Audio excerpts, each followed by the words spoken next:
Here is the latest of Donald Trump as regards to the buying of Christians in Nigeria. This headline here says, breaking, Trump threatens military invasion of Nigeria if Tinubu fails to stop buying of Christians.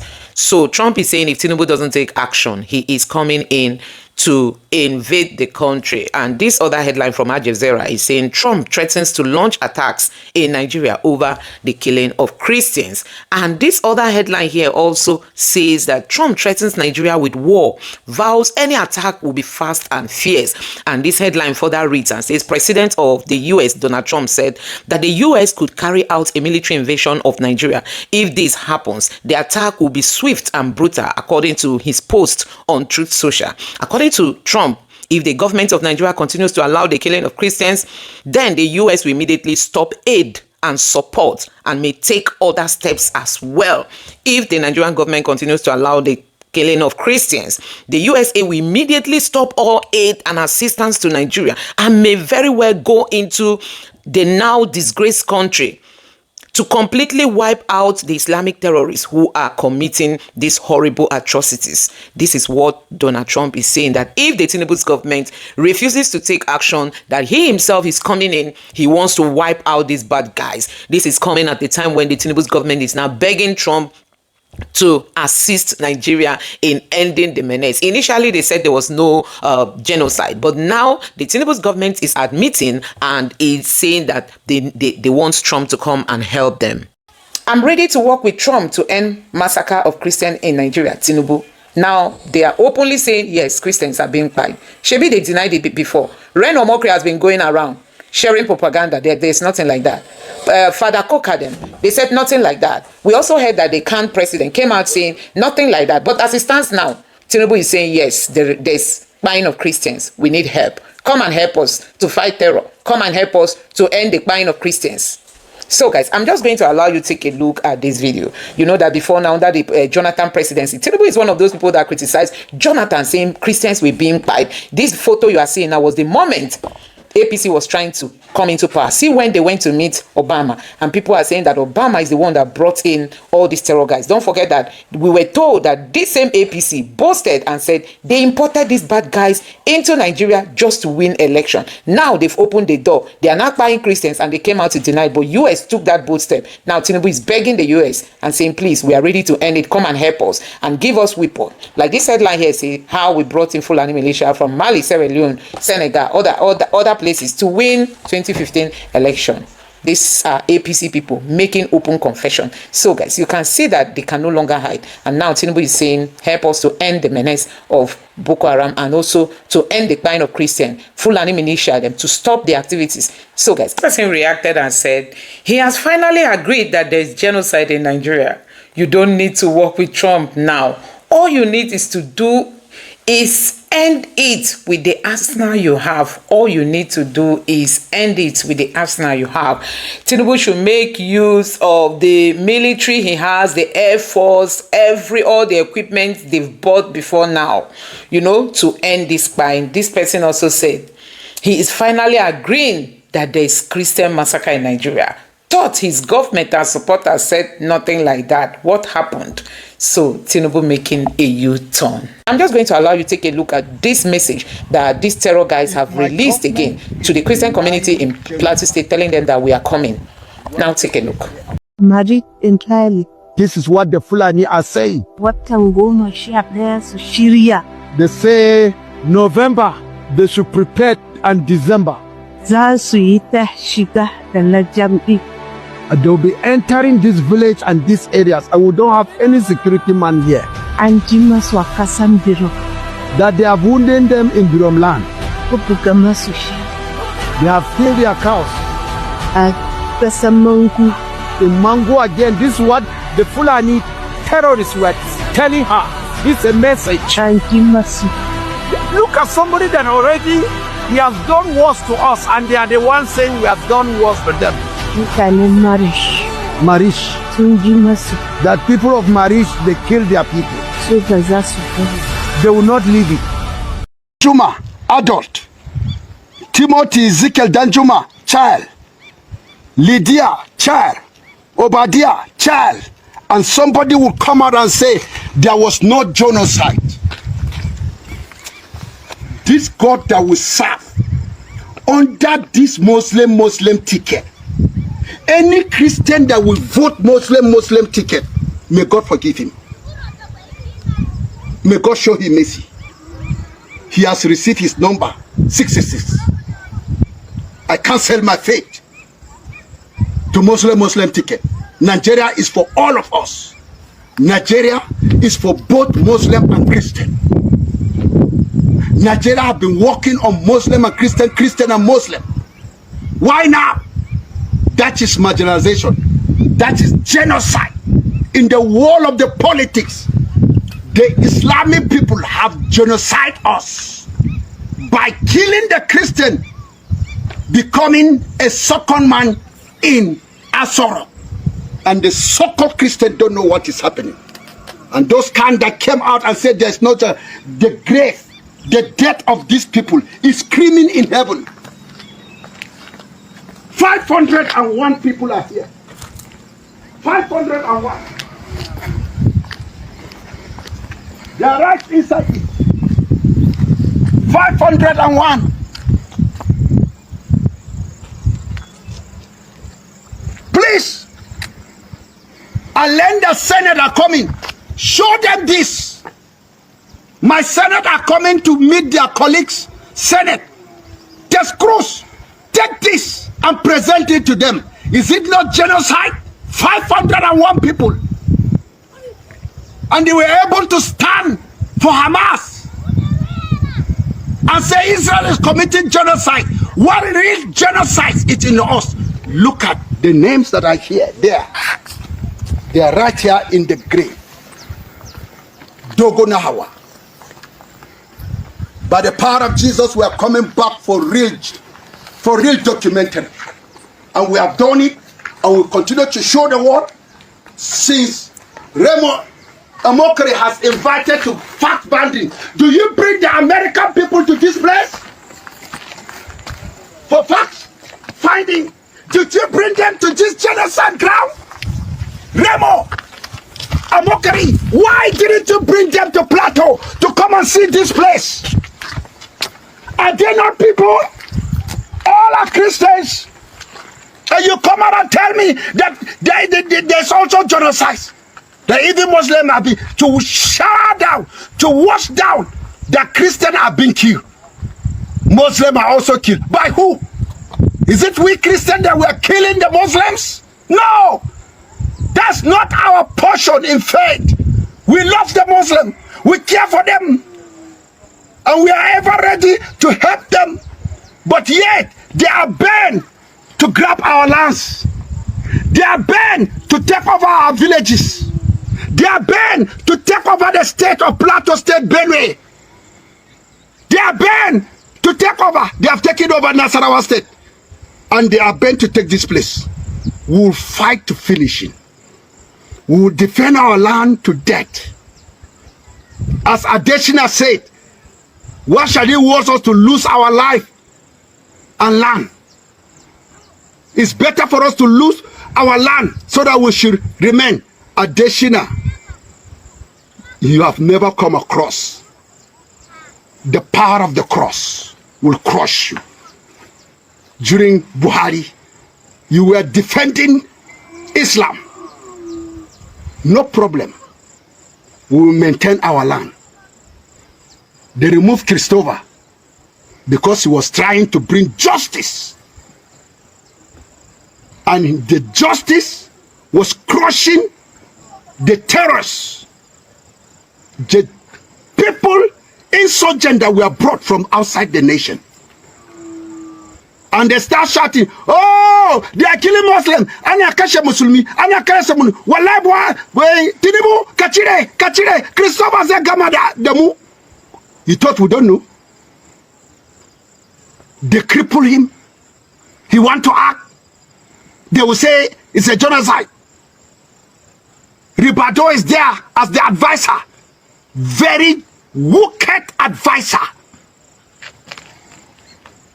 An evil advisor. He could not give advice to protect our land. But he's displaying religion agenda. God will fight for us when the time has come. And all Christians are I urge you all over the world. If you don't pray for Christians in Nigeria, be ready to face the judgment. This is what is happening. We are all living under fear caused by some people. May God be with us in Jesus' name. Amen. Thank you. If my government is denying genocide, what will they say about it? United Nations, European Union, take note. This is the genocide of people that were killed on the fateful day of 7 March 2010. Massacre at Dogona Hawa Plateau State. Names of victims that were killed.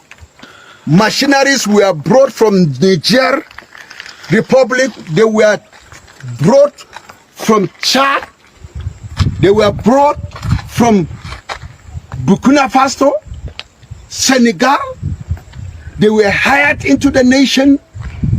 They mix up with those from Maiduguri. There's a Muslim state. Also from Gombe, Muslim state. In fact, they trooped into this place, Bauchi. This is the route that they took.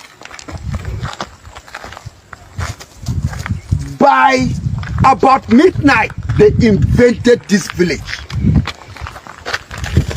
We are living peacefully in this Dogona Hawa. These are the victims of massacre.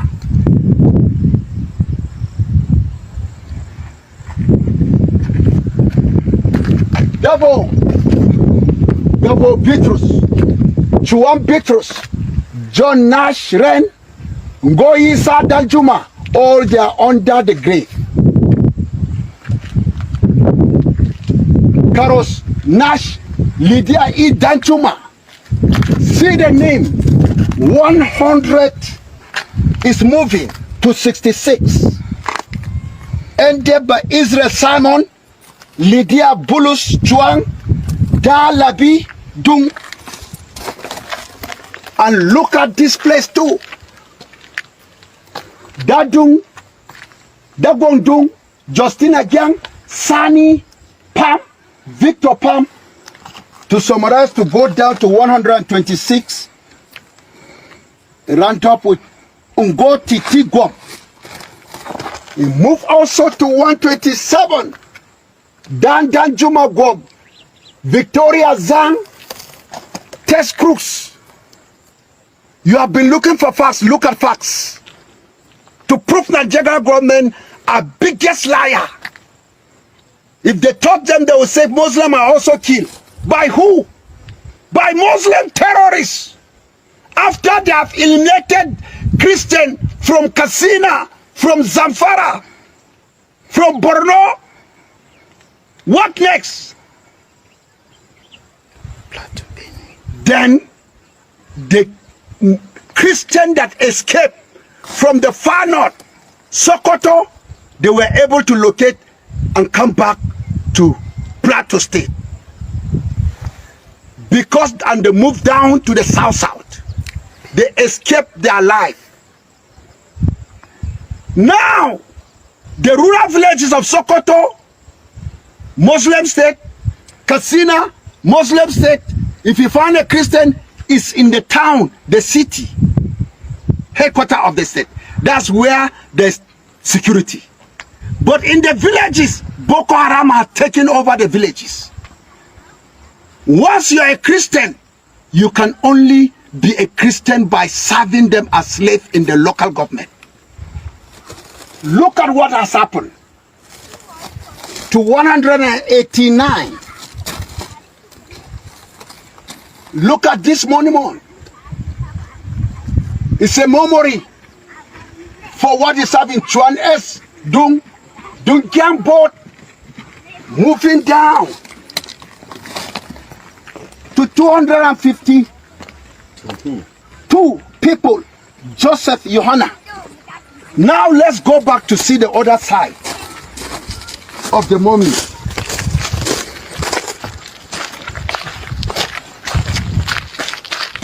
It continues from 250. Zongduzi, Chuandi, Jik, Da Gyang Pam Tang, Kumbo Gyang Tang. It moved down to 315. That is Nerat Jong. We move again to 316. Peace John, Ezekiel Pam. It moved down again to 378. That's Paula Joseph Nyam. Sure. It shift again from the top. Da Dungyang, Well Double. It moved down to 401 and 41. Dagom Elia was among them this. Mandung Christopher, that's 402. Garba Danjuma, it moved down to round up to 501. Apart from this list that are here, there are many. Only vultures that were dragged into those rocks.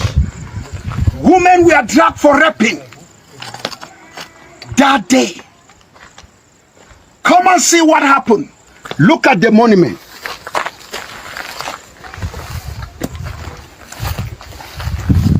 Now can we say there was no genocide in those places? Children are there. There are two accounts of record. The one that I have here, the one that I have here, you can see their lists and their ranks in wherever they are. Children were battered. Children, they are among those names. And I have it here, compiled by my father, Reverend Danyam Dung, my brother. We have seen here the name of children and adults. Look at it. Ungola Rababulus, adult. Sandra Bitrus, child. Gabriel Bitrus, child. Ngo Yisa Danjuma, adult. Ngo Laraba Dan. Married entirely. This is what the Fulani are saying. Watan goma sha ɗaya su shirya. They say November, they should prepare, and December. Za su yi ta shiga da na jam'i. They'll be entering this village and these areas, and we don't have any security man here. An ji masu a kasan biro. That they have wounded them in Birom land. Ko buga masu shi. They have killed their cows. A kasan Mangu. In Mango again, this is what the Fulani terrorists were telling her. This is a message. An ji masu. Look at somebody that already he has done worse to us, and they are the ones saying we have done worse to them. Mutanen Marish. Marish. Sun ji masu. That people of Marish, they kill their people. Su ba za su bari. They will not leave it. Well, the Americans are driving this conversation, and then a whole lot of people have been saying that, look, we've had instances where we've seen Christians actually being killed in the Benue Plateau and all of that. But also, we've also seen Muslims being bombed in mosque and all of that. But the government narrative, and I mean, I've spoken with some lobbyists, and they say the government lost that like 3 to 4 weeks prior to now window to actually say this is what we are doing. The communication was very poor. I mean, with people like you around them, they don't listen to what's happening. You are correct. I think Nigeria, is camera shy, frankly speaking. If you look at the relationship between Nigeria and Niger, as bad as it was, there was a point when the same thing that was happening in Mali was happening in Niger, when there wasn't a drop of petrol.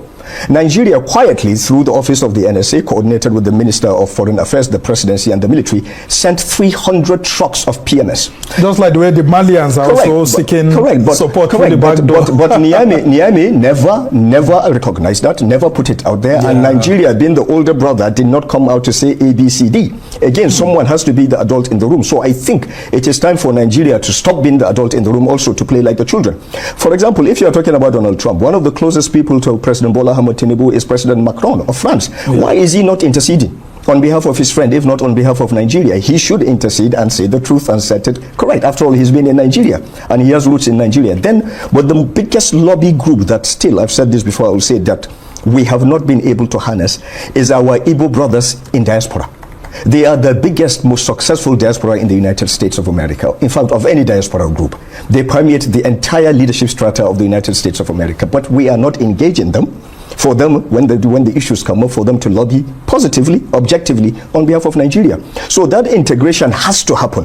Unless we integrate the Igbos into the mainstream of Nigerian polity and policy, we will not get that communication. Well, you and I know that, politically there's a fear within the political elites in Nigeria as to what happened in 1966. If it should not continue, and despite the fact that there have been these calls for us to move away from that and build a nation, people just still want to, cling to their regions and all of that. Again, you are absolutely correct. But these are imaginary differences that are being reinforced by those who seek to see us as their subjects. For decades. You're absolutely correct. Yeah, but the problem is, Sambo, up till now, when you are filling a form in Nigeria, you put indigene, you put religion. Why? I'm a Nigerian. That's all that should matter. So we are either citizens or we are subjects, but it is this migration from subjecthood to citizenhood that is our problem. There is a group of Nigerians across the entire space of Nigeria who seek to retain control over Nigeria, who seek to subjugate the rest of us and treat us as subjects. Bola Ahmed Tinubu doesn't seem to be part of that group, and this is why he has liberal policies, and this is why he will be fought. Buhari also was not part of that group, and you saw what happened with Buhari. So unless we allow the younger generation that are coming out who do not understand the concept of identity other than being a citizen of a space, a citizen of humanity, for them to decide and chart a way forward, we will still be held back by our own prejudices of the past. When Sheikh Tinubu, for example, goes out, you see Muslims, Christians, Northerners, Southerners, Easterners, foreigners, everyone supporting the young man. Why? Because he's a symbol of the new generation of identity-based definitions in terms of who a Nigerian is. All right. Now, let's talk about the implications of this country of particular concern designation by the United States. One of the things here is that we may not get military assistance going forward by the U.S. government. And then, of course, there are some other ones. It may eventually lead to an economic issue. But if we don't get security support from the U.S., where else do we turn to? Because you would have seen where Onanuga, the present media advisor, was, replying Marco Rubio and said that, look, what we need is military support to be able to curb these killings of those who want to kill Christians, kill Muslims, and all of that. But then before I answer that, how are you sure that's not President Trump's strategy to bring us to our knees, to come begging for him to sell weapons at a very exorbitant rate, for perhaps not the best weapons in the world, perhaps to force us? We have a principle of non-alignment, but to box us into a corner. How are you sure that's not what he's doing? But going back to support from the United States of America, who have been our strategic partner all along, and we appreciate everything that they have done.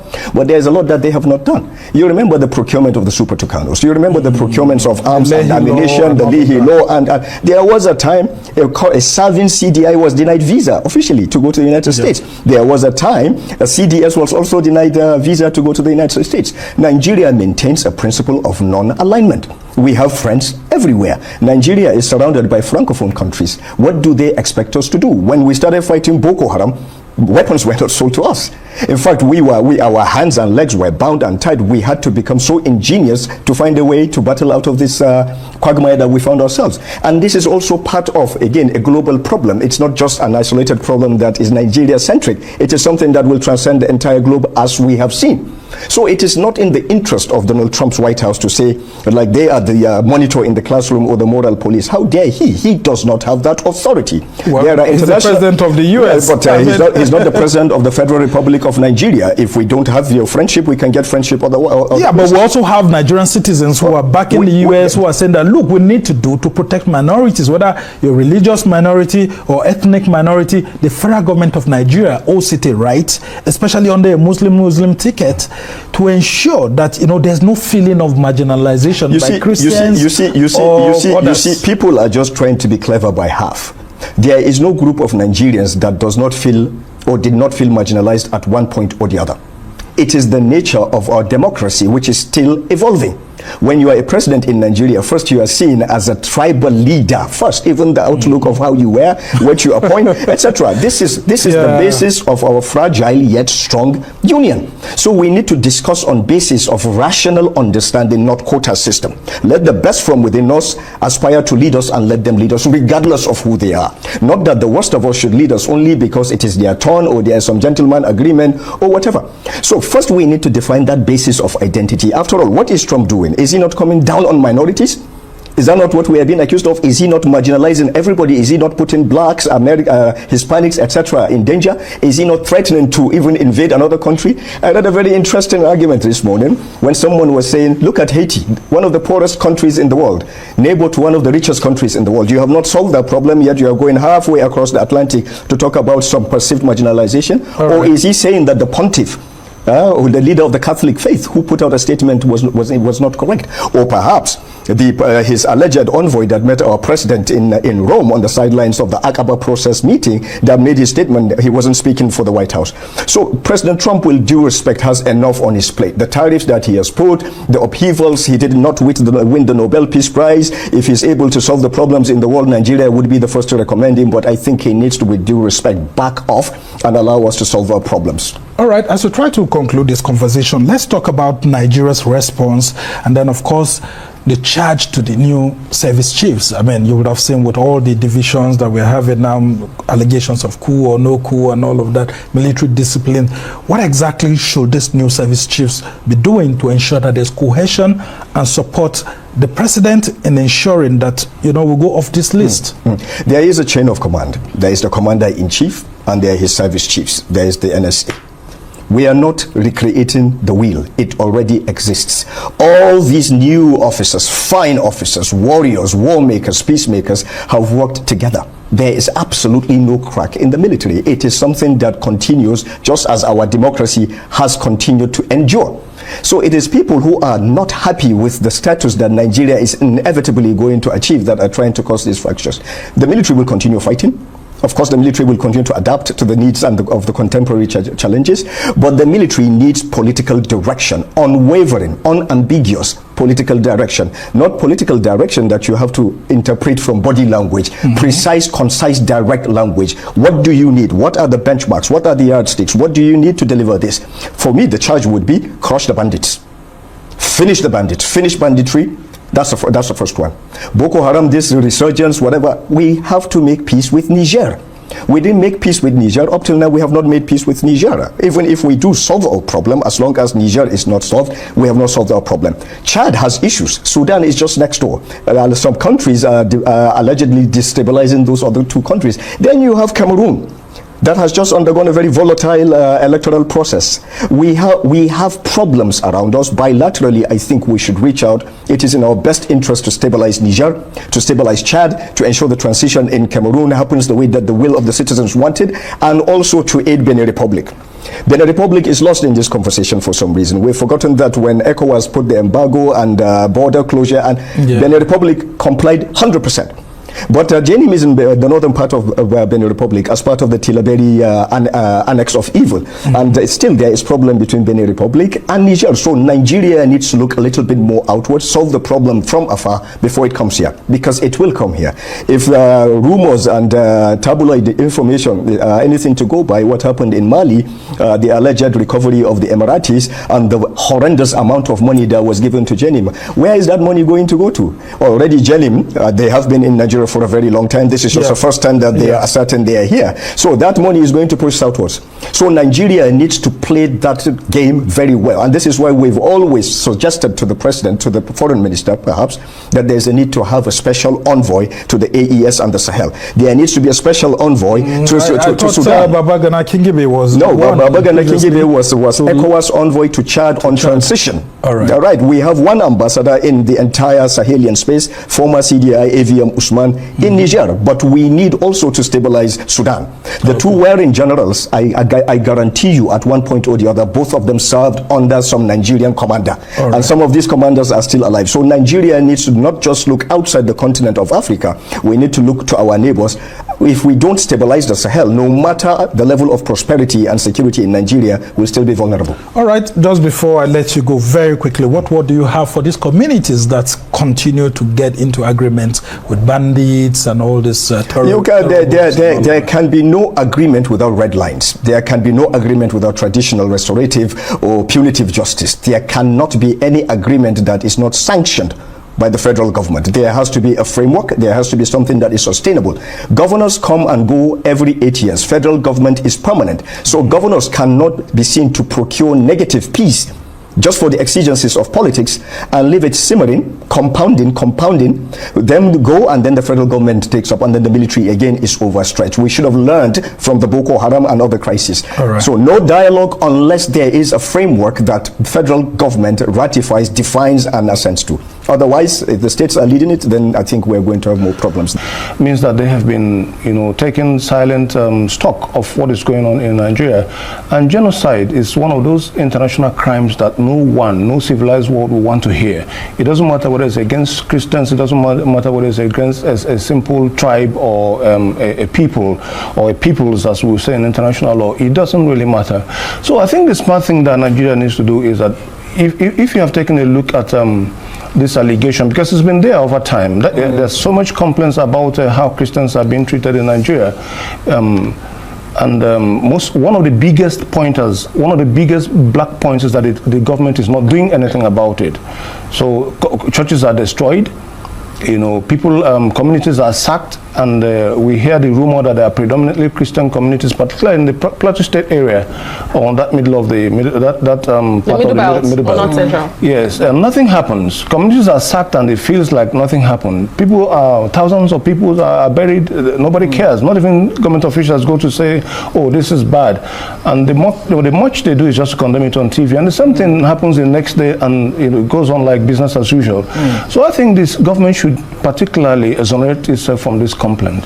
That's the smartest way. But has the Nigerian government done a good job of it when it pushes back and says, look, this is not, don't give this a religious slant, that every Nigerian, whatever the religious hue is, has been a victim at the receiving end of the violence, terrorism and all of that in Nigeria.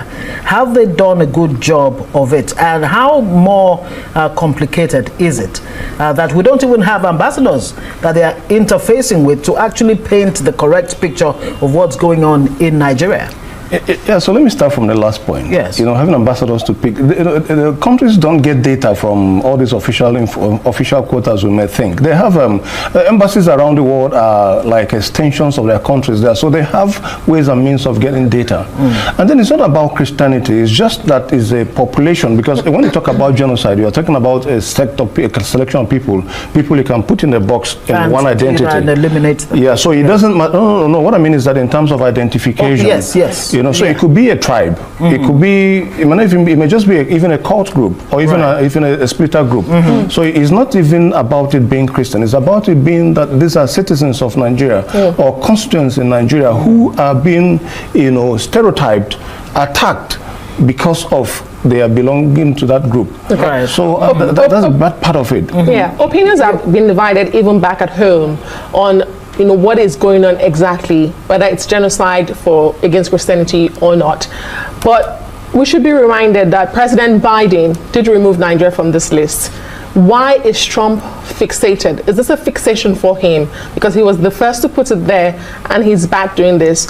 And just about 2 weeks ago, his special advisor on Arab and Africa Masad Bolos, did say there is no Christian genocide in Nigeria. He said everyone has been a victim, like Ngozi highlighted.